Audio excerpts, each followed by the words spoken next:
The Jaxson Dart takeover has started, just like the robot machine from the future told us. Well, way to go, Jamie. You get your kudos right off the bat. So you get to even say something before the intro video if you want. Let's hit that video. Okay.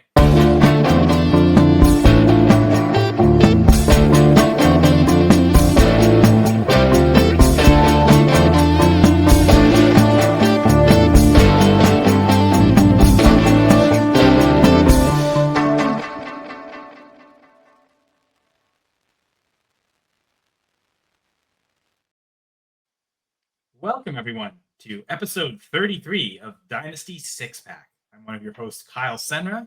Joining me are my co-hosts. We have Rahul Natarajan. How you doing, Rahul? Good to see you. Good to see Jamie as well. Another episode of the Dynasty Six Pack. Very excited for the topics we have today. I do want to say I expected something in the dartboard material area pun to get us off. And then, when he tossed it to Jamie, I thought he was going to toss that dart. So I think we can step up our pun game, but certainly the fantasy content is always A+. So excited to get into it with you guys tonight. I don't know if we, because that was some great ones right there. You demonstrated perfectly.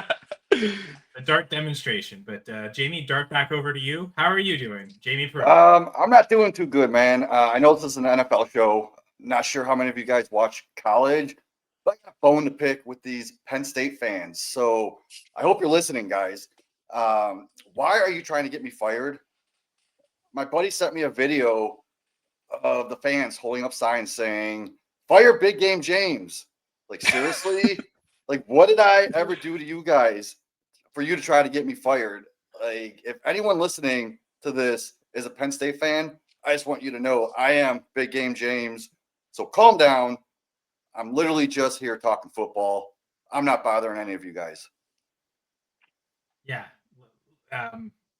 Free Big Game James. Is that a hashtag? Or is that for respect? Free James. Big Game James.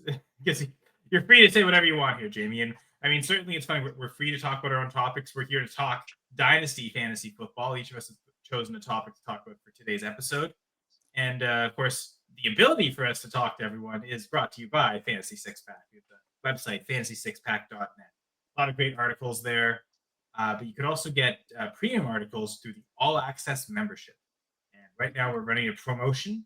If you use the promo code F6PPods, you'll get a 15% discount on that All Access membership. So in addition to all the great articles, including my goal line guide article every week, the All Access membership gets you extra cheat sheets, gets you some DFS and betting content, all sorts of great stuff that isn't necessarily available to everyone. So isn't available to everyone. It's available only through the All Access membership. So again, F6P Pods for that 15% discount there. We also have the Fantasy Six Pack YouTube channel, so people can subscribe, check out all our videos, comment as well. It'll help grow the algorithm, and also we'll interact with listeners through the comments there. So like, subscribe, and I know Jamie really likes the topic we're going to start with here, and it's funny because if anyone watched throughout the entire summer, Jamie talking about Jaxson Dart, QB1 in this rookie class. And for us to basically dedicate an entire episode to Jaxson Dart, it's interesting.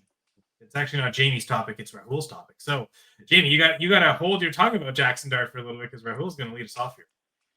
Make it good, Rahul. Yeah, I mean, listeners, viewers, if you wanted the clearest proof that our man Big Game James is indeed from the future, it is his Jaxson Dart takes from the offseason, where Jamie even had him as the QB1 in this rookie class over a QB that went 101, right? But Jaxson Dart, the NFL quarterback, that's not really what I'm here to talk about. Jaxson Dart, the dynasty asset, I think is the more interesting topic at hand, and certainly one that's more tackleable by us on the panel and really anyone talking about fantasy football on the internet, right? Like, it's very hard to say what a rookie quarterback's long-term trajectory in the league is going to be.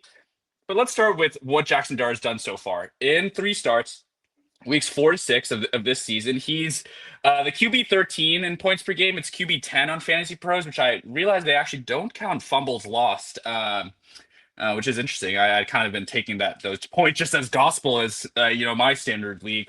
But lowest in those games, and Jaxson Dart had 19.8, 15.6 with the fumble, and then 23.6. Even that 15.6 point game, he had 2 interceptions and 1 fumble, right? Like, that's not what you want to see, but I think it kind of speaks to what we've been talking about a lot, right? These rushing quarterbacks, everyone talks about the insane ceiling they can unlock, but it's really that solid floor that keeps them from being like a negative impact in your lineup that makes them almost a little more valuable than, like, just to use an example, like Matthew Stafford, for example. We were so high on Stafford going into week 6, the Ravens matchup. He didn't even put up 10 points. And that is what can really tank you when you're looking at those head-to-head matchups. So breaking down the rushing a little bit more, I mean, clearly, like, eye test wise, he's athletic, quick, he likes to scramble, and that could be a good or bad thing. But statistically, 50 plus rush yards in each of his first 3 starts. The only other quarterbacks who have done this are Lamar Jackson and Jalen Hurts, right? So great company to be in NFL quarterback wise, but great company certainly to be in, again, in this conversation, fantasy quarterback wise. Those two are elite QB1s and will likely continue to be so years moving forward. He also had 2 rushing touchdowns over this period. So I think what I really want to get into with you guys today is whether Jaxson Dart is actually still a buy high, and it would, like, could it be that shrewd value asset investing play to invest right now? KTC, cue the KTC detractors. Hey, it's honestly pretty valid, but it is a large data point. 44th overall asset. It honestly kind of shocked me. Like, I was like, is this thing gonna refresh a little bit more, keep pushing him up and up? But no, 44th overall asset. I mean, they played Thursday, so there's been enough time for people to get in there and KTC it all up with Jaxson Dart. I still think that value has a lot of room to grow. And I want to go back to the comparisons we've talked about all of these. CJ Stroud rose all the way up to 101 after his rookie year, heading into his second year. Jaden Daniels rose all the way up to 101 after his rookie year, heading into his second year. Those are the obvious ones, like we've talked about, and we can talk about Stroud's like actual fantasy production and profile. Daniels certainly maybe closer to the Dart mold, but I also want to address Justin Fields, who rose to a round 1 startup pick value. I think before 2020. All of this is me. Daniels at 101, Fields the first round. A lot of this is me. So sorry, yeah. everyone. Well, Justin Fields, Justin Fields rising all the way up to certainly end of round 1 starter pick, if I remember drafts, and Anthony Richardson. I remember 107 for me. Yeah, so. I mean, certainly a lot of people could have taken 107, even a little bit higher ahead of, like, the Chase or Jefferson. And super flex leagues, but Anthony Richardson, right, on the back of 4 games and the profile of the most athletic quarterback of all time, rose to that round 1 startup pick value. Does that mean that Jaxson Dart, 44th overall asset, still has, 2.5 rounds of value that he could still rise? And this is considering that, like, okay, he can do. Let him do what he's going to do the rest of this year. The rushing could keep that floor up from people getting like a stink off him. But this guy has insane ADV, artificial dynasty value. The narrative around the New York Giants quarterback 1, Jaxson Dart, and of course his little sidekick, his Lenny, Cam Scattaboo, like that, it's just creating like such a buzz that, forget fantasy, like all football fans are in on these guys. That ADV, I think, is going to keep like inching up as we don't have any football to watch and just football to look forward to for months and months and months. We're just going to keep pushing Jaxson Dart up. And of course, Malik Neighbors, he's going to play the rest of the season without Malik Neighbors. Early enough ACL tear to week 1 being a realistic target. I could certainly see that, and maybe even early in the offseason. We don't know for sure. Week 1 is probably going to look likely for Malik Neighbors. So I think the asset has a lot of room to grow, and I would be looking to buy like aggressively while he's still the 44th overall asset. We could, compare him to some skill players perhaps who are like. I was thinking of doing that in a little bit. We'll get to that in a second, Rahul, but yeah. Just let Jamie have his moment of glory. That's all I need. Jaxson. That's all I need to say. Jaxson Dart, love to watch him. Dynasty asset could be better. Yeah, go ahead. Excellent breakdown, Rahul. But yeah, go ahead. Yeah, Jamie. so we did have an episode, most owned Dynasty players. Jaxson Dart was on my list of most owned quarterbacks. I mean, I went after him aggressively in a draft just because I knew he was going to outproduce the value. And if you look, I mean, he had a top 5 game last week. Mhm. He had a top 15 game, a top 10 game. If you take out his first 2 weeks that he didn't really play, he's, I think, the 8th overall total points. Total points, top 10, yeah. Mhm. So if you find someone that's just looking at the overall value where he's like, QB 28 overall, I think you can probably get him pretty cheap even. Right now, I don't know where Keep Trade Cut has him quarterback wise. You said 44 overall. Let's see, QB 13. 13. Oh, okay. So that is right around par. Like I have him right around that 12, 13 mark. And I think he does have room to grow. He could be like that Jalen Hurts value in the top 5. It's not far out there, man. So if you want to go get him now at QB 13, before he does reach into that top 10, I could see him growing to a top 5 quarterback. Because if you look at his points per drop back, I don't know the exact number, but I know it's 5th in the league overall. 0.66 fantasy points per drop back, which is QB5 right there. That's freaking awesome. I can't say enough good things about him. I want to hear what you guys have to say. So, Kyle. Well, I think Rahul did a good point of like diagnosing the how the rushing production equates to fantasy. With like it's going to be a high floor. Like he's going to, just by the sheer number of rushing attempts he has, I think. Where there's tons of Jaxson Dart stats flying all over the place. People are throwing every dart they can at the board trying to get a Jaxson Dart stat in. Don't get me started there, but I guess I will start with I believe he's in rush yards or rushing attempts per start. I think he's top 5 or even top 3. So we know he's going to get the volume of rush attempts to give that. And then we've also seen him run near the goal line. Like I guess last week they kind of really unlocked Cam Scattaboo doing that in such a positive way of scoring. But there is still some aspect of Jaxson Dart might still be rushing for touchdowns, and that also helps elevate the ceiling.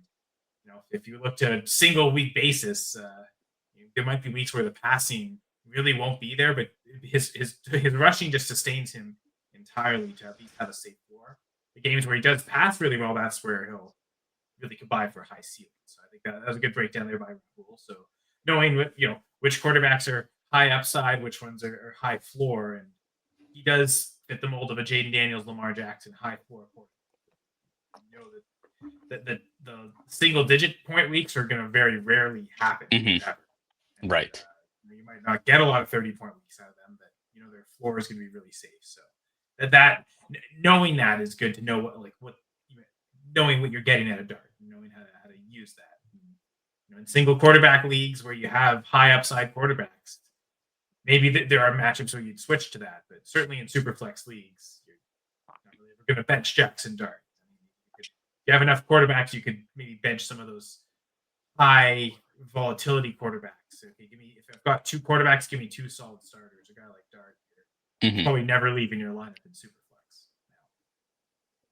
Yeah, I completely agree with what you said, but I certainly see, and this is a guy 3 career starts in, right? Like I do also see like the potential for like those 25 plus, 30 plus point weeks, and I think a lot certainly has to do with Malik Neighbors. Like he's like little Jordan Humphrey was like on my primetime screen on that last Fine Thursday, right? Like in 2025. So when he could be throwing Malik Neighbors, just certainly think they'd look to add more to that wide receiver room.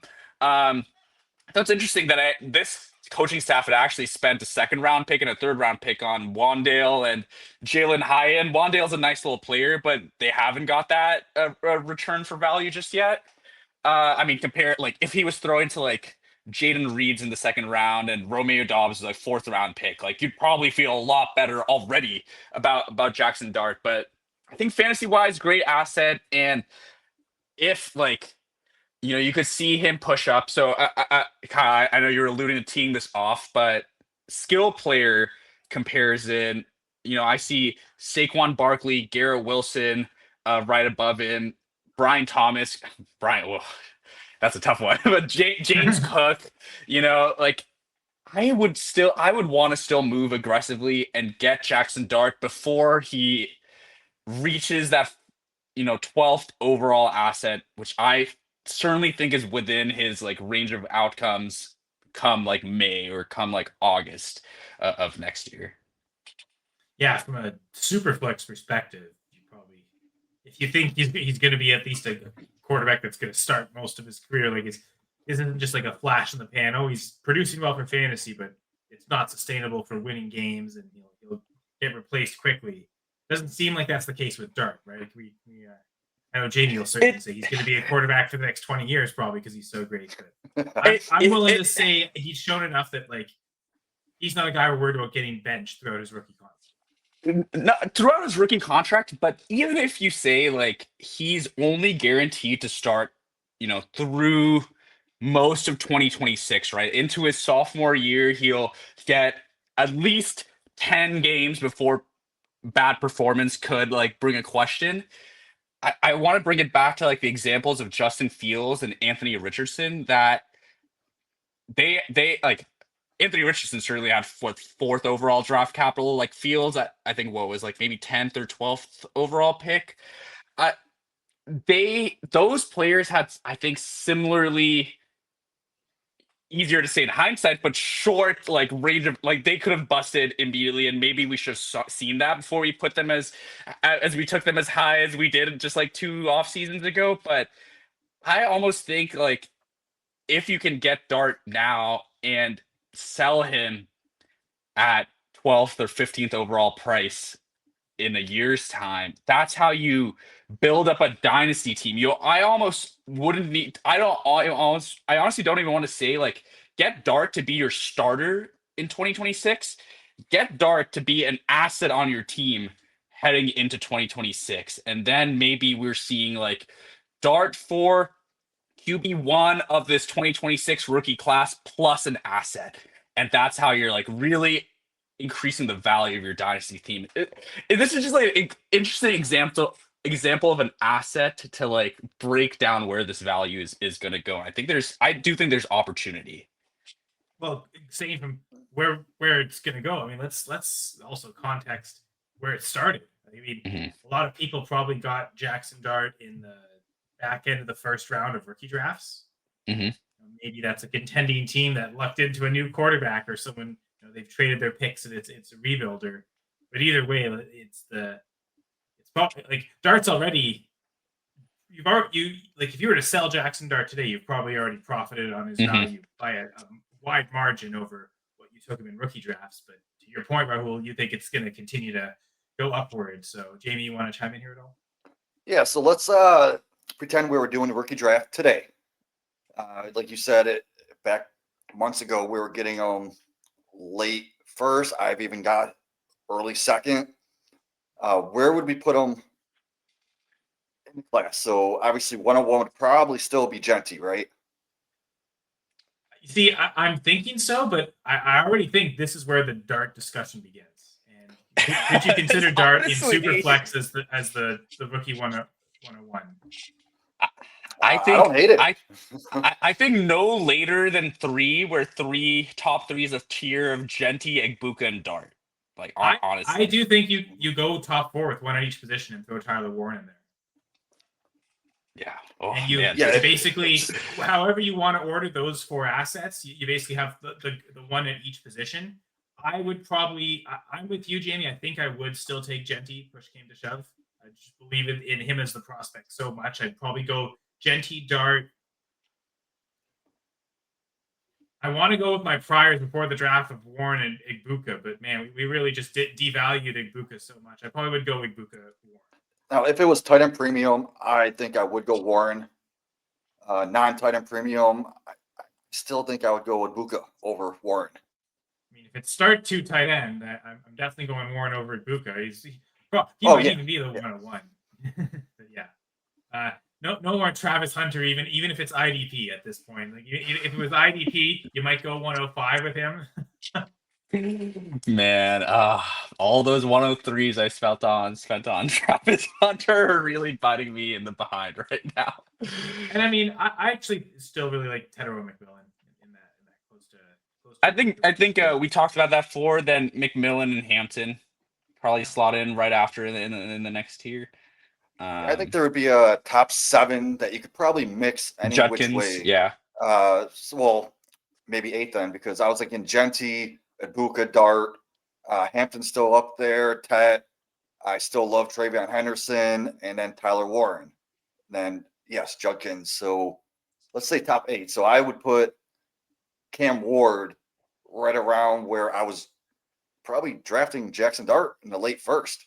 They've almost switched spots, right? Like it feels like they've. Wow. Well, and yeah. So I was going to do a section about Cam Ward's value a little later, but do you guys want to talk about him right now? Yeah, let's sure. Let's do it. So yeah, Cam Ward's value. I mean, like just double to basically where Dart is. So what do we think about Cam Ward now? I guess Rahul, he's your guy, right? You can champion him. You can start first if you like. Yeah. Do you want to pass along the conversation? No. I'll start. I definitely own like the Cam Ward, all the Cam Ward love pre draft, and so like just he's sitting at 68th overall, QB 18, which I think a point that I had is like Bryce. This is where Bryce Young settled at after his first season. Is kind of like that 5th, 6th round pick. So I think that's a reasonable floor. I think it's. I don't even really have much positive to say other than the changes coming. The last 3 quarterbacks taken 1 overall, which were Caleb, Bryce Young, Trevor Lawrence, all had a coaching change in the middle of their first season, and so far so good. All of them in the immediate 2 to 3 year future, right? Dynasty asset. I don't know. I'm grasping at a bit of straws. It's been really really bad from Cam Ward out there. I don't think he should be left out of the blame. Like I could blame the coach, the situation, the lack of talent, but Cam Ward has also not played too well. And though there are flashes, like yeah, I think 109 is probably the earliest. Yeah, you would even start that conversation if you were redrafting rookies right now. I think I'm okay with Ward, like just compared to those rookies there. I thought, yeah, after 105, 106 is pretty solid. Yeah. And then that 107, I think, of Judkins, Henderson, I think I'd consider it there. I'd consider Ward just in the. We still think there's security. I mean, if they're already blaming the coach, to a certain extent, the organization saying it's not necessarily on him, there's going to be extra patience with a new regime. Inevitably, it's the Titans, so they're going to hire a coach, then eventually fire the GM, have a new GM come in, then fire. Like they'll never do both at the same time, so that'll always make things a little messy. But because he's the first overall pick, it'll probably give him leg room. It doesn't really feel startable right now, though. So Cameron Ward's value has to be with a rebuilding team, and I know we're definitely going to get into that later, but he's the perfect asset that teams that are rebuilding, he's the type of quarterback you want to buy. If things didn't go so well, or you've got kind of older contending quarterbacks, maybe you want to flip them into Cam Ward on teams where it's you've got quarterbacks that are producing a lot of points, and someone who has Ward, but whose team is good enough, they might grow impatient and could get a value for him now. Yeah, there's definitely room to grow with Cam Ward. Like right now, he has more interceptions than he does touchdowns. That's probably going to change going forward. But his completion rate, I know he's had some tough matchups, but when you see a completion rate like under 50% for a game, like in the 50s, only hitting 60 like once or twice, it's kind of worrisome. Especially when he's not throwing those touchdowns. Yeah, that's Absolutely. And then bringing it back to fantasy, I think one thing I certainly projected was a little bit more rushing, and we've seen no rushing from him. Like he looks mobile enough. Like he's an athletic guy, right? But he's not been rushing the ball at all. Remember the That's Scott it. Fishbowl take? I was going to roll with two quarterbacks. It's Yeah. Tyler and Cam Ward. And I'm going to take Cam Ward earlier because he's a rookie. He's probably going to run more. And I'm wearing my Scott Fishbowl 12 shirt, and it's very appropriate because I'm 0-12. I've lost every weekly matchup. I have finished below the average in every single week. So it's been a complete disaster. Yeah, I'm not doing Cam too Ward well. is one of the culprits because I think I didn't start in week 1, and that was great to avoid that. But I've started him every week since, and it's really hasn't been good. I probably shouldn't have. It's okay. I'm 2-10, so not a great showing for the Dynasty. Yeah, I'm looking up at you, man. That's great. Great job. Way to win. Win a game. It's funny. I'm not even last in my division, so. And wow. You know what? The two of us that are 0-12 at the bottom, we picked 1 and 2. So this our specific division, it really paid to be towards the end, or at least not the very start. I got like Jonathan Taylor. Like I've got good players, but man, bad. So that's Jonathan Taylor. That's impressive because he surely put up like 50 plus points in that format, like in a couple of weeks. So. Yeah, I can look up his player card now. Yeah, it's probably super depressing. Something exactly 50 one time, and then 3 other games above 47. So, yeah. That goes. Well. Anyway, so that's fun. We don't need to. Well, we can. We can still make fun of my team if you want. But, I suppose one thing I want to talk about Jaxson Dart was like from a picks perspective, what do you think? Are you willing to give up? We can start actually that conversation with Cam Ward. Like if you are a rebuilding team and you want to maybe buy low on an asset right now that was maybe the 102 in rookie drafts now, what are you setting to go buy Cam Ward?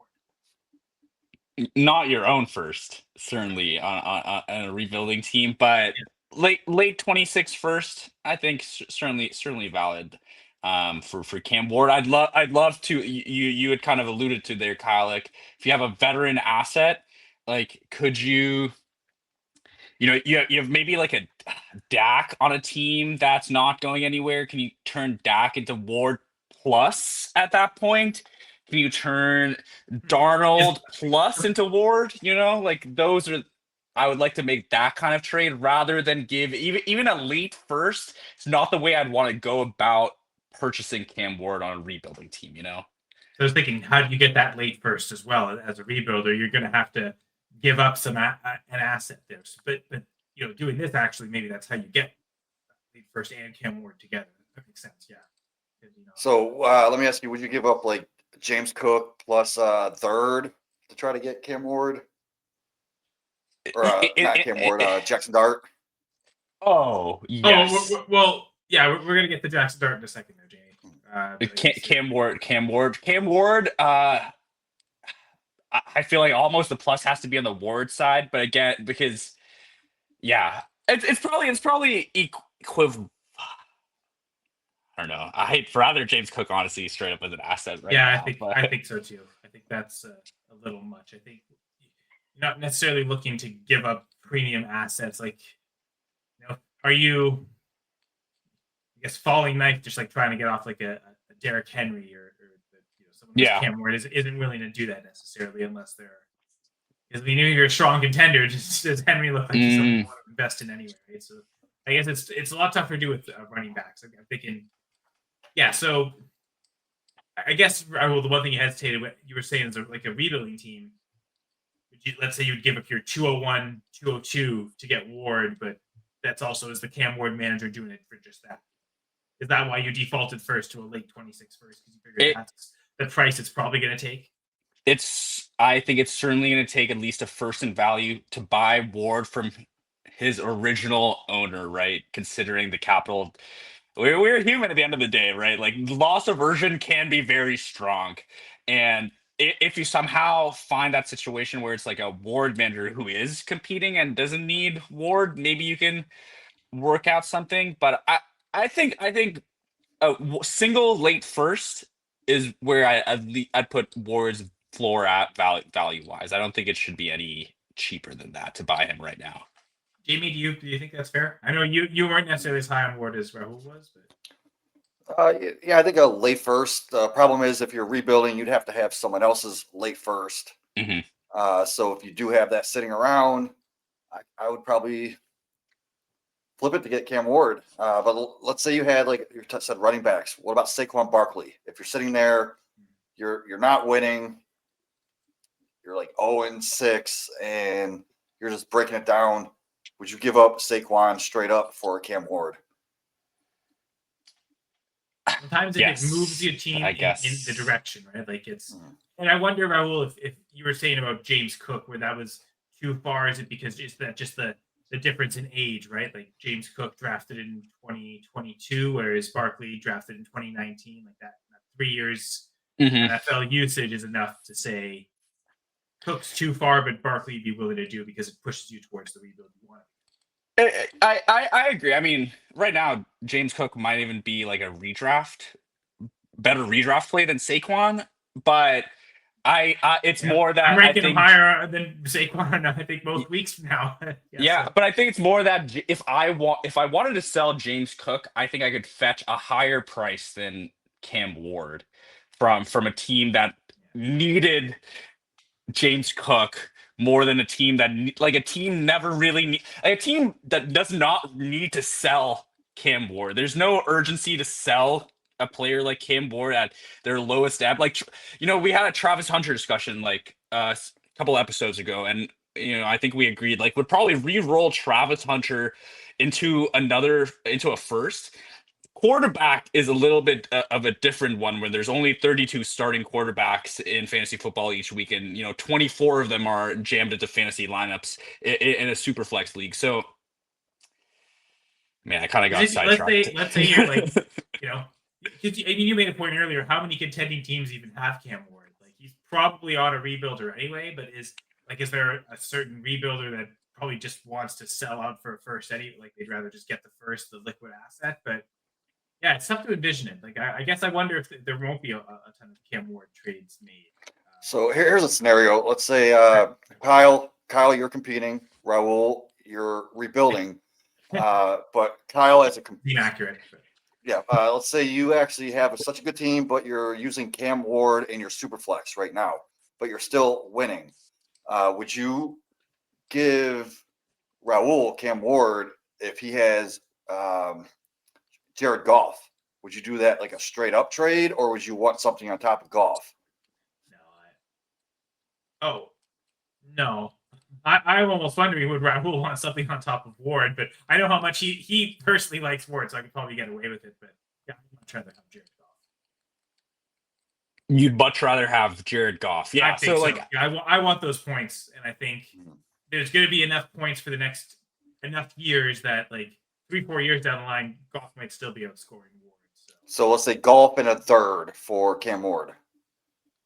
I'm thinking I do Cam Ward in the third for Goff. Like if I'm contending and I've got any picks lying around, I'll use those to add to Cam Ward to upgrade at quarterback. Let's say I was kind of banking on Joe Burrow to be a QB, he's gone, and now suddenly Cam Ward, I somehow lucked into getting a pick, and I kind of almost had a luxury pick. Okay, my team's really good. I shouldn't have the 102. Someone made a really bad trade. But actually, this story makes more sense if I'm the team that traded away the 102, and I'm looking, oh no. But in that instance, like, okay, I wasn't expecting Ward to be a starter. Now he is. I'll gladly throw any other picks I have to upgrade him to a better QB2. And okay, now next year I've got 3 QBs, and maybe they're all overvalued. I'll worry about that problem later. Like, oh no, right. Too much value at quarterback, right? Like, I think if you're somehow contending with Cam Ward, like that's how I want to get off him because I want to get a quarterback that I think is going to score me more points. So Jared Goff, like, man, can you get? You talked about combining first, right? You talked about earlier Dak for Ward in a first. Like I'd easily do that the other way if I really need a quarterback. Cam Ward in a first to get Baker. Those are types of moves that if you are, again, somehow a contender with Cam Ward, those are the types of ways that's how I want to spend my money to really upgrade my lineup, and that could be like a type of quarterback that could help win me leagues. Yeah. I see it from both ways. I think as the rebuilder in both those deals, I'd probably want to also do that to acquire Cam Ward at the cost of Goff. Plus or not, I'd probably do that. Dak and I think even Dak and a first, like, or Ward and a first for Dak would, I'd probably run to the smash accept in the position as a rebuilder, even though like Dak has some longevity, like could be like a leading quarterback on your fantasy team next year. I think, yeah, we said it with the Jaxson Dart conversation. Like the value of the quarterback, especially a young quarterback, like it can propel a dynasty team like up, those metaphorical like power rankings, and certainly the real rankings, like in a very quick second. Like a team that took Jaden Daniels, like I certainly saw him go 106 in a couple of startup drafts. The teams that took Jaden Daniels propelled themselves from like just missing playoffs into strong contenders because they were able to add that asset. I'm not saying Cam Ward is, but the other guy who we certainly talked about could be that type of asset, Well, do you want to dart back to that particular player, guys? There, yep. I certainly do now. You kind of made the challenge at the start to up the fun game, so I felt like I had to I keep threw doing it to darts you. every time I get a chance, right? I'm almost hit the target. The shirt almost looks like a dartboard. Please don't throw anything at me, but don't throw things at me, please, folks. The puns I know are really bad. So Jaxson Dart's dynasty trade value. The one thing I kind of want to talk about, similar to what we were just doing with Ward, like the picks. Like, okay, you want to go buy Jaxson Dart right now. You've got enough picks to be able to do it feasibly. Like, what's it cost? Jamie, you're the Jaxson Dart guy.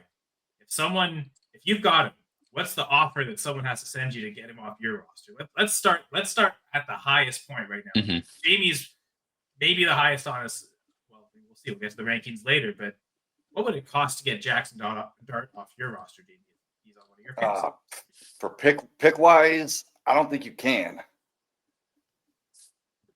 Oh man, because it would have to be multiple first. I'd say 2 first. One would have to be, I'd say like 104, 105, right in that middle of the first round, and then maybe a 27 first. So I think I would do it for 2 first. Is that not enough? Too much?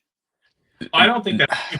I was thinking 2 firsts, Jamie. So I think that's actually a really good breakdown of pretty close. Like, if anything, I would lean to maybe that's not enough, but I definitely don't think that's too much.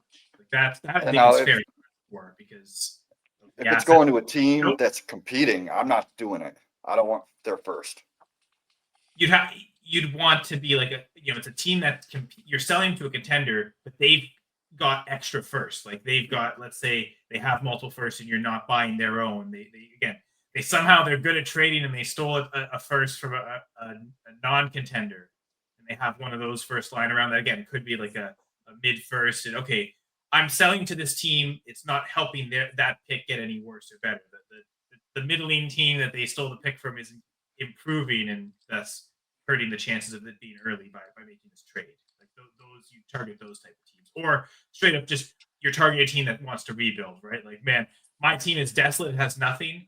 I at least just want to trade for Jaxson Dart to be like, that's my cornerstone asset, right? Like you're selling to a team that's so barren that, okay, Dart's the first foundation, but it's going to take them so long to get out of it that you want their firsts for now, even if Dart is amazing. Right? So you'd have to, there's almost certain teams that would just be disqualified, right? Like not everyone could show up and trade Dart from you. It's got to be, man, your team has to be so awful that this isn't going to come back and bite me later. That, man, I'm selling to a juggernaut, right? Kind of that style. Yeah, I mean, even to simplify it, like, I don't think it's crazy to say that I would take Dart over the 2026 101. I mean, and that's like that's a value that we might not see happen too much in real life, because how many teams that are going to earn an early first are trading away that first, even for someone who could be that foundational piece. there is a lot of risk baked into Dart being worth your early first, but I think that's certainly where the value bar has to be, at least a 2026 early first, like two first. It could be like Jalen Waddle type wide receiver plus mid first. It's certainly in the two first territory. It's certainly above just one, even early first. I just think there's so much room to rise. So I'd rather buy it while like teams like Jamie, if it was like two playoff firsts, are you accepting that deal to sell Cam Ward for two playoff firsts? Wait, Cam Ward or Jaxson Dart? I might have said Ward, but Dart. I meant Dart. So you're asking too late first for Jaxson Dart? Late, yeah. No, I don't think I would, even though I could probably do my rookie evaluation next year and turn that late first into someone like Jaxson Dart who's going to grow value, but I'm not banking on it. Yeah, but there might be a lot of managers in your league that probably would take in your leagues around that might take two firsts at this point. I think that's like it's a lot, but I'd be comfortable paying that right now. Yeah. Well, and I think I want us to start with the sell because I almost think, like, I think all three of us, based on the way we've been speaking about it, all of us would easily pay two firsts for Jaxson Dart, right? Yeah. Yes. Yeah. Yep. So maybe that's what we're trying to advise people, right? If you have Jaxson Dart, two firsts might not even be enough. Like it might have to be three first, like the Godfather offer you can't refuse. Kind of thing. You probably want to just tell people to hold Jaxson Dart, and if anything, the leagues you don't have him, go buy him. Spend two firsts. Jamie, I guess you were kind of hesitant with the straight picks, right? Like it almost feels you have to include a quarterback in the trade to get Jaxson Dart. Is that fair to say? Like that's probably an easier way to acquire. Yeah, I would definitely want a quarterback back. And also, but not Cam Ward, right? Like it'd be Cam Ward and the two first, right? Like you almost like Cam Ward almost doesn't get any value in that. It's whatever the Dart costs, right? Like probably a certain level, right? So what about like JJ McCarthy and a first? Would you do that for Jaxson Dart? I'd probably sell Dart, honestly, at that price. Oh no, I was thinking I think I would too. Well, I would go either way. Honestly. I don't know, man. McCarthy, like I'm not sure. Like McCarthy and Ward are interesting because I think they're both kind of in spots where I think I'd rather have Ward. Like I think we're almost getting to worse value there with McCarthy just because of how 2 years in a row with injuries, but also is there questions about his long-term viability? I don't know. I have much more confidence in Jaxson Dart, I think. So because right now JJ McCarthy is basically giving you nothing. Like it seems like when's the end in sight for this injury? Like is this another lost season for him? I think there's so much risk of that I'm okay adding a first to get out of that risk to go get Dart. I think it's similar to Cameron Ward. Yeah, I think a more interesting discussion is like some contemporaries to McCarthy, right? Like Bo Nix, the great season he had last year. I mean, I'd rather have Dart than Bo Nix. So like, what's that price like? Yeah. Like if I had Bo Nix, I don't think I'd give up a first to go get Dart. That's probably too far. But Bo Nix and a second, I actually think another startable asset. Yeah, no, certainly, Kyle. I mean, I still think we're in the kind of, and maybe this is just an outdated based on like the ranking site, but I think you could probably still get a plus. You could get Dart plus for a Knicks tier quarterback still, and that's like the kind of like tier down I'd be looking to move off of like Bo Nix. Kyler Murray last year value. I think the problem is Bo Nix has been too disappointing that he's actually lost quite a lot of value because he was inflated last year because he was so much better than everyone expected. Now because he hasn't been, he's gone back to like people are back to kind of hating on him almost. So he's probably a bad example where the ADV almost is lower. It's the opposite of Dart, right? Like because Bo Nix really isn't that bad, and that's why like I don't think I'd want to throw a first on Bo Nix to get Dart. But you're right, like. I don't know. Bo Nix and Jordan Love are still above Jaxson Dart on KTC. rankings, Oh, right? that's a good one. I like that one with Jordan Love, right? Like that's one where you're right. If you sold Jordan Love right now in Dynasty for Dart, you might even if it's a fourth, you feel like you're getting a fourth with Dart, and it just feels like a victory of a free fourth, right? It doesn't really mean anything at all, right? But like if you can pivot off those again, more passing quarterbacks to a rushing quarterback, I'd probably take my Packers hat off and make that trade. Yeah. Jamie, is it like, and again, we know how much you love Jaxson Dart. Does this all sound fair? Why for you as Jaxson Dart's value? Yeah. So I don't have Love close to Dart. I have him multiple spots behind. So if I have Dart and I can just get, or if I have Love, I'd rather have Dart straight up. But if I can get something on top of it, I would do that.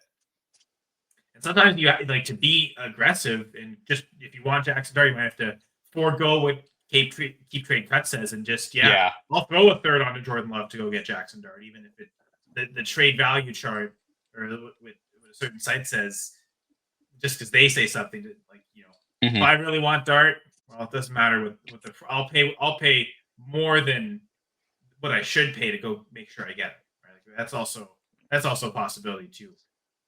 Justin Herbert to Jaxson Dart, or are you? Oh, Jamie, like if you are you willing to? You absolutely want to buy Dart in the league. Are you willing to add something to Herbert to make it happen? Wait. So Herbert plus something to get Dart? Sure. Someone's being so stubborn with. That's too far. No, I have Dart above, or I have Herbert above Dart. Okay. So again, I think we found a really good range of like that range of quarterbacks. Interesting. Okay, so Dart's Dynasty trade value. That was this section for, I think. Yeah. If I could say, Sorry. I was going to say we've explored it with picks, we've explored it with other quarterbacks, but certainly we could talk about other positions or any other points. So go right ahead, Rahul.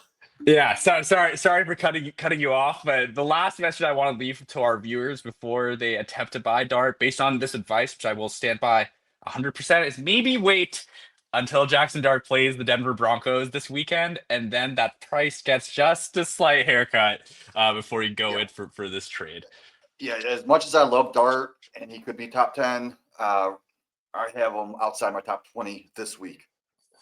If I'm being quite that pessimistic, but he certainly, I think, with what he's been doing, we should be having him in the QB 12 range almost every week. But this does, I believe, for me, has fallen just out of it. Yeah, I don't know, outside top 20, but again, like it's maybe I'm being not reactionary enough. Okay, well, I think that was great. Again, what we think of a view of Dart as trade value.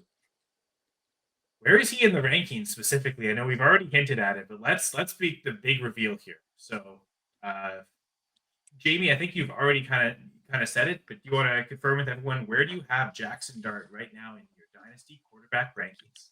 I think I'd have him right at 12, maybe even 11, maybe 10. Jeez. Yeah, I'm just gonna do it now. I'm gonna put him at 10, above Bo Nix, above CJ Stroud, above Purdy. But I don't think I could put him above Caleb Williams just yet.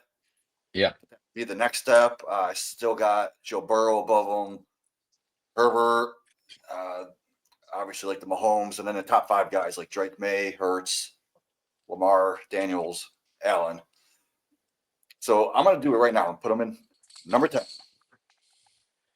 I think that's spot on. Number 10, I think feels perfect. Like that Bo Nix, Jordan Love tier, I think is that sweet spot that I want to be. Even if it's probably happened in your leagues already, but I want to be ahead of that with Dart, and that lands him at QB 10. I just updated the rankings, and actually the Dynasty trade value chart is available on fantasy6pack.net. And one of my rankings are the ones that are fed into that. So, put a lot of work in the last couple of weeks taking that over and doing these Dynasty rankings for this show. I really put a lot of work in on the quarterbacks, especially. I have Jaxson Dart at QB 8. You said you weren't willing to put in a Caleb Williams yet. I mean, I'm all for the rushing quarterbacks, and while Caleb has had some impressive performances, he's still, to me, I view him as that pass first and not as high a floor. Certainly, the high ceiling's been there with Caleb. He's at performances, but I'll trust the rushing of Jaxson Dart, and I've got him one spot higher than Caleb. I've got Dart at QB8, Caleb at QB9. You mentioned a good point with Herbert. I still have him at QB6. You get Drake May at QB7. I don't know. Like, I really view May and Dart the same. So, like, I've got them back to back at 7 and 8. Based on what Jamie's saying, Jamie, you got to be proud of me. I've got Drake May at QB7, but like, I think Jamie probably thinks that's too low now. Well, I think I have them at 5, but I am proud of you guys for actually coming around. It took 33 episodes, but we all are high on Dart. Yeah, we all have Dart in the QB1 range. So yeah, I mean, you said Burrow still. I've got Dart ahead of Burrow. I know, and again, our RSO startup we did, Rahul, Jaden Daniels, Joe Burrow. I expected those guys to be the anchor quarterbacks, and just happened to hold a 2-year contract and get Jaxson Dart on a 2-year deal. Pretty sweet. And with Burrow's injury now, it's full steam ahead. Jaxson Dart, Jaden Daniels. I mean, in the offseason, presuming we get some good news about Joe Burrow, I'm probably exploring selling him to teams that don't have quarterbacks going into the auction. If they had only 1-year contracts on quarterbacks, there's questions there. I think I want to kind of hold Dart and Daniels right now. I think I just to get in the context there, the Dart salary is a lot cheaper than Joe Burrow, but took that aside, flat up, would rather have Jaxson Dart right now than Joe Burrow. The injury definitely factors in. There's no denying that. I could lower Burrow lower than QB12, but he is QB12 for me right now. And I think that's a result of the injury. I don't know that I'm willing to go much lower than that. The guys that have just below Burrow are CJ Stroud, Bo Nix, then the older guys like Baker and Dak, Daniel Jones. Those guys come in later than that. I felt that was the good range for Burrow. And so maybe that's the next guy to talk about. Like, again, I'd rather have Dart ahead of Burrow. I know, Jamie, you didn't quite think that, but Rahul, what do you think? I think I still want to have Joe Burrow just ahead, if not on the same tier. But yeah, I was gonna ask you, as I was counting your quarterbacks as you were doing the rankings. It's like, who's missing? It had to be Joe Burrow. That's Burrow has shown enough fantasy production wise that I'd still put him in that tier compared to like Bo Nix, Jordan Love. I think just have less of a track record and less of a floor ceiling is a little more boom bust between the two. That, man, I wouldn't even be too mad about it if you Burrow for Dart straight up. God. It's again, and so that's a good talk about Burrow's dynasty ranking now. Like, where is he still in the injury? And we're all viewing him still as a QB1, even though pushing that to the very extreme. But Jamie, where exactly do you have Joe Burrow? Probably around 8, 7, 8. It's essentially flipped to where I have Dart. Like, yeah. Yeah. It's not too far off. It's not too far off. I mean, if Joe Burrow was playing right now, I would probably still have him in that top 5, 6 range. But you have to factor in that he's not playing right now. No, totally. And I didn't want to be overreactionary, but I did want to react properly to that. The fact that he's out for the season. Like, I think I said Jordan Love. Like, I actually do have Jordan Love 2 spots ahead of Joe Burrow at QB10. And again, I'm looking at Stroud and Bo Nix. Like, if they rebound enough, I could potentially see myself lowering Burrow behind them as the season goes on.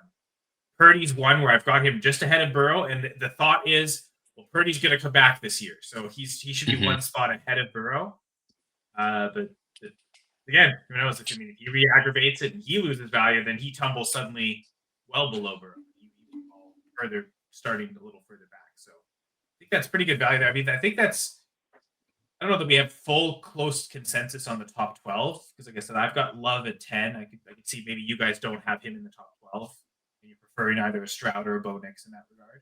But I think that's a pretty comfortable area of like 14 quarterbacks. And then my number 15 is Baker. And it feels like then we get to the older tier of really productive guys. So it's like that top 14 feels like a good close tier again, assuming you guys view Purdy and Jordan Love in that. Yeah, certainly do. CJ Stroud, I think I was the real high guy on him in the preseason. And that's a guy who could fall out his value could fall out. I mean, fantasy points wise, has he had a productive game besides the the Ravens one? I'm not too sure on that. Where's CJ Stroud in here this Yeah, season? no, I think it. Yeah, no, you're right. I think it was almost barely top 28, 20. 28.8 in week 5.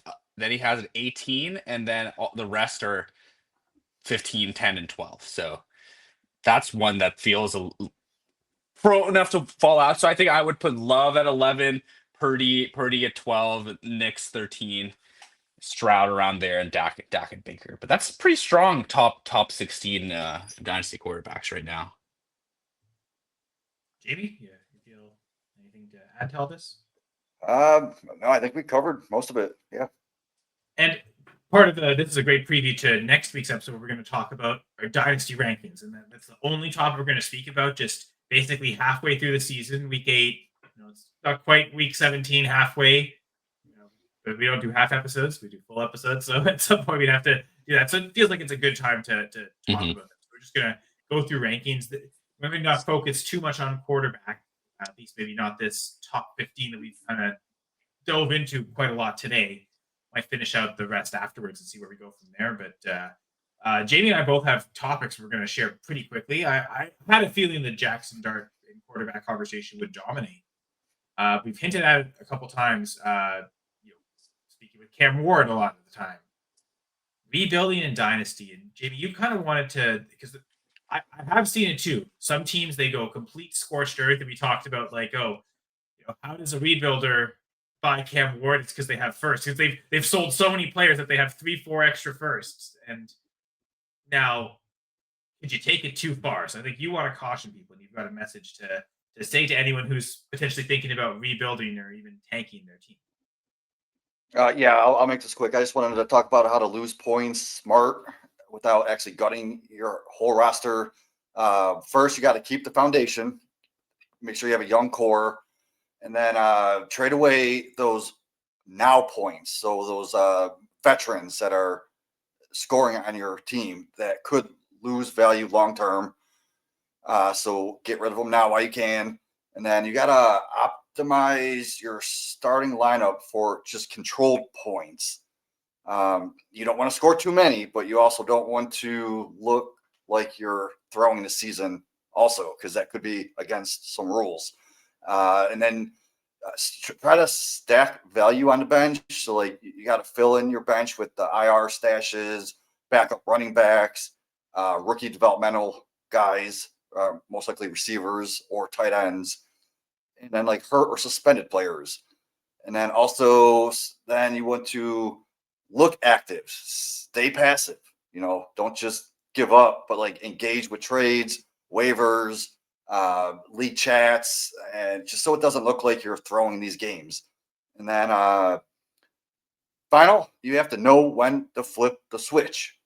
So like once you have 3+ solid quarterbacks, 2 to 3 top 20 dynasty receivers, a couple young running backs that are entering their first or second year of their rookie contract, and then like a tight end with breakout potential. And then you're set to go. Flip that switch and go win a championship. Yeah, because it's the fear is, okay, how long are you in the rebuild before you start making the win now moves? But I think you made a great point about needing to stay active and don't just put all your best players on the bench. Like if you're gonna do that, like the best thing to do is to just sell them.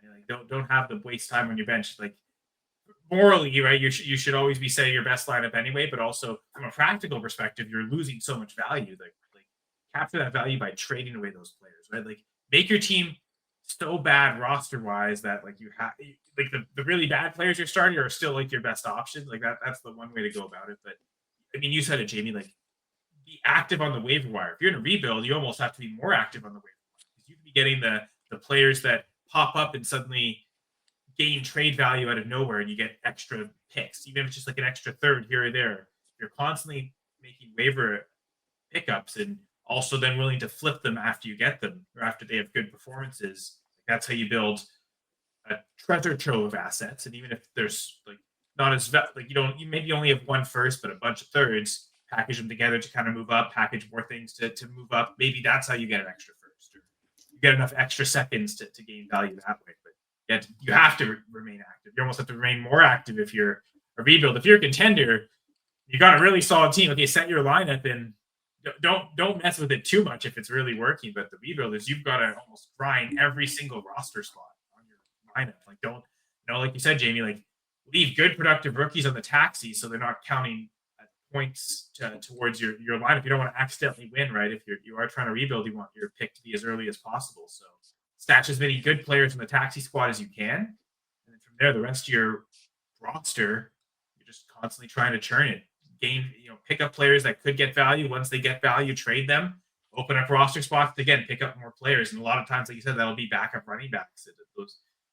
Imagine if you had Michael Carter, Zonovan Knight, and DeMar Carter all on the same team. You could have sold them to before the week to 3 different people who just needed a spot start running back, right? So if you can just use up as many of those spots. Kimani Vidal right now. Yeah, no, for sure.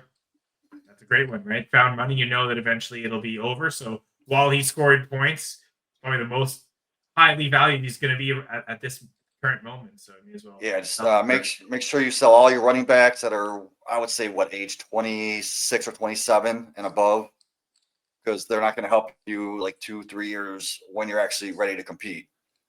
Even those guys on like the last year of their rookie contracts, like they're still on rookie contracts, but it's almost at this point a 1-year deal. Like you either might be doing something right now, or get something for it right now while you can. Yeah, makes sense. Yeah. I mean, completely agree with all of them. Do want to give a shout out to a long-time Dynasty six-pack phrase, and your issues of not starting the right player, or someone in your league not starting their right players, would be solved if you use worst ball, to decide rookie picks. So it wouldn't even matter. But for the integrity of a league, do not try to tank by setting suboptimal lineups. It is bad for everyone and looks terrible on you. Otherwise, yeah, completely agree with what you guys have said. And refer back also to the episode where we broke down my dynasty team that potentially needed a rebuild. I think a couple ideas that Kyle had floated is, don't be afraid to like kind of straddle that line of like competing while still adding flexible assets. Like a trade that you had suggested, Kyle, was like AJ Brown for like Cortland Sutton and a first or a pick. And if I acted on it a couple of weeks ago, I could probably get a trade like that. Now it's a little bit more difficult.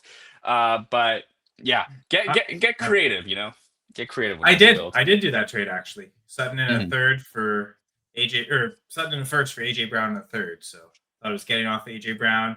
Okay, I'll give up a third for that to get someone who might actually even outscore Brown, but certainly have close production, and I got a first out of it. So I think I got AJ Brown by doing that with CeeDee Lamb. Okay, sold Lamb to get Brown in a first, right? Like you could just tear down from receiver enough times and still be scoring points too. But if you're not worried about scoring points, that opens a whole vein of like different receivers tear down to as well.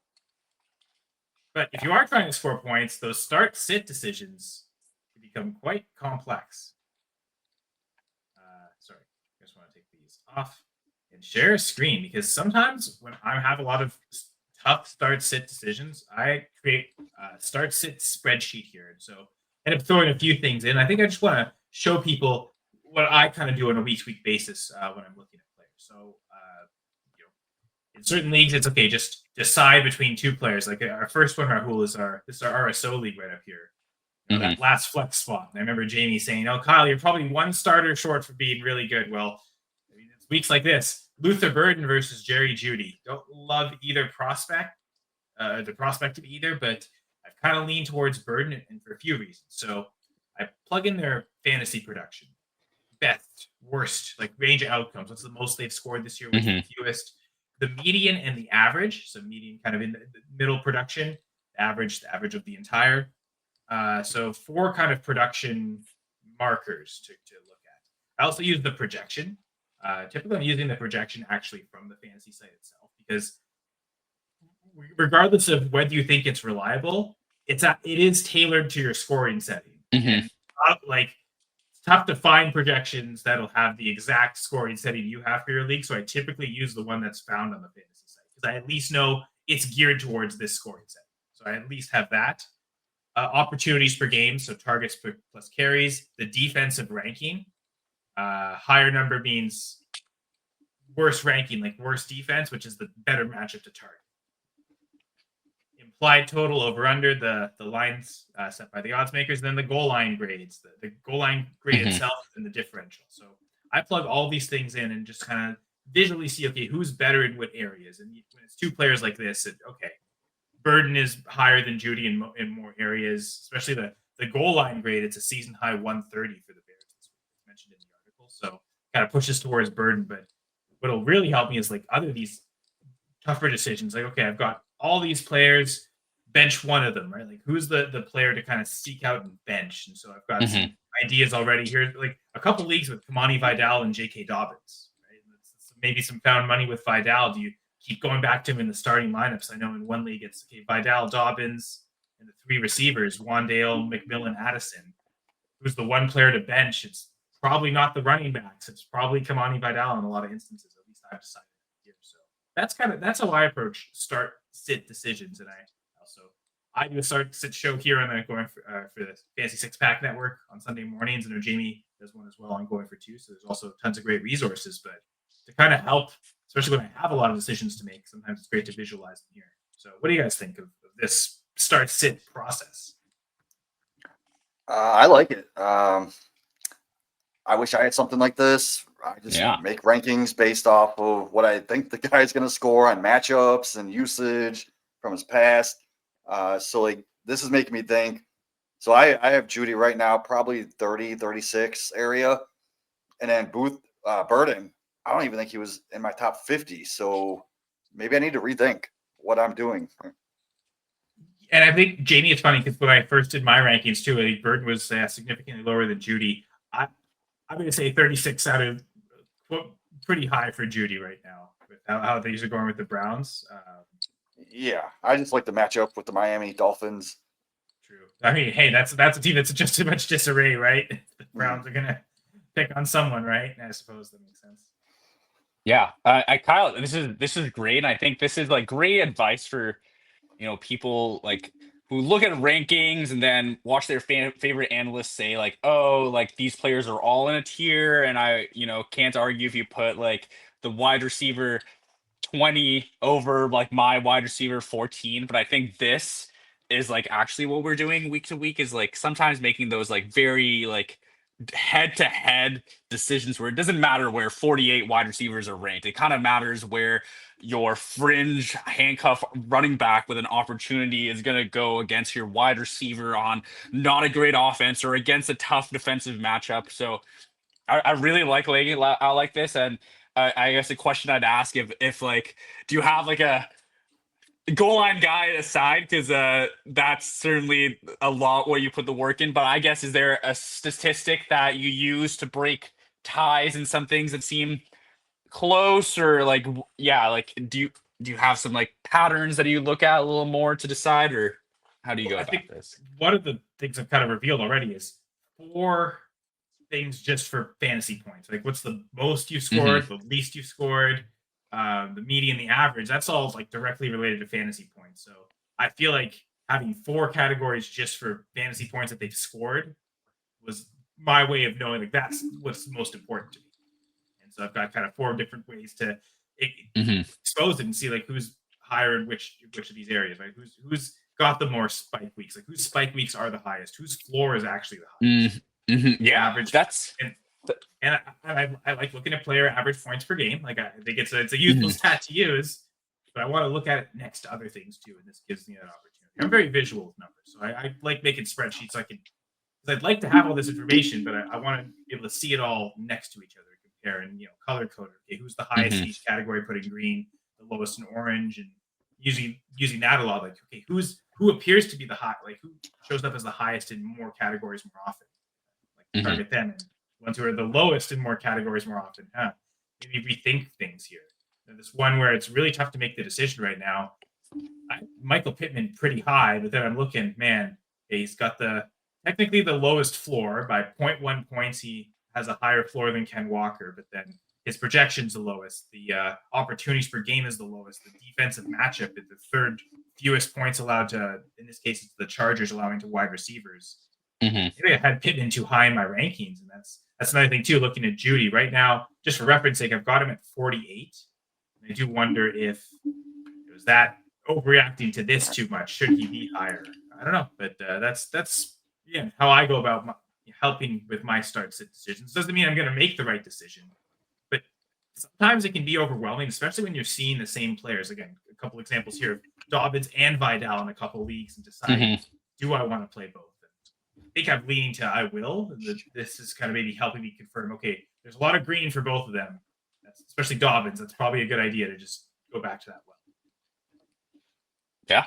This is great. I think even the first one, Luther Burden versus Jerry Jeudy, is a great example, and why having those 4 fantasy point measures can also help inform you, because like in that one, if your matchup seems like you should win kind of a landslide, like give me the very safe 8.3 median 8.3 median outcome.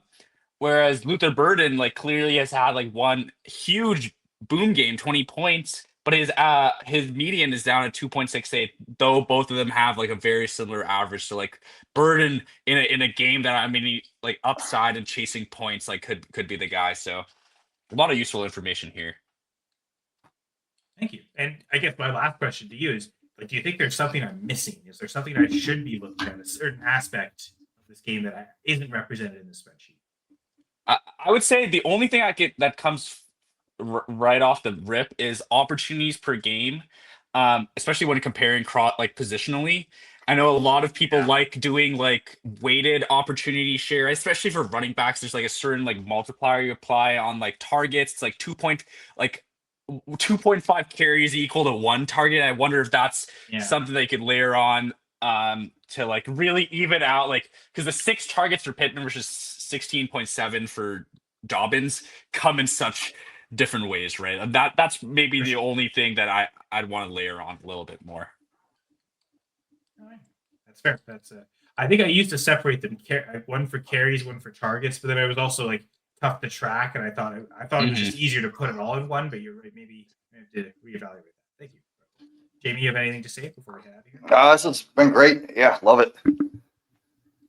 Yeah, certainly love it every time here on the Dynasty Six Pack. Get part of the Fantasy Six Pack YouTube channel. Check out fantasysixpack.net. Lots of great articles, including the goal line guide, as we've referenced. Did a whole episode about segment last episode, and I guess just knowing that the All Access membership is there, that there's tons of great content available on fantasysixpack.net. But if you want even more, you can get the All Access membership on a 15% discount with the promo code F6PPods. Again, the All Access membership, tons of great cheat sheets, betting, DFS content, everything on a weekly basis for you all throughout this NFL season. And we'll continue to be here throughout the NFL season on Dynasty Six Pack. So on behalf of Jamie Perog, Rahul Natarajan, I'm Kyle Senra. Any well wishes for the listeners and viewers before we leave, guys? Yeah, I just gotta say that I think we hit the bullseye on this one. We were certainly on target, and it is a great episode, guys. And hope I'll thank you for listening, and I hope you enjoyed this episode. Have to get that in there. Hey, you did just in time. Before we say goodbye, everyone. Again, thank you all for watching this episode of the Dynasty Six Pack, and we will see you all next week. Best of luck in fantasy football.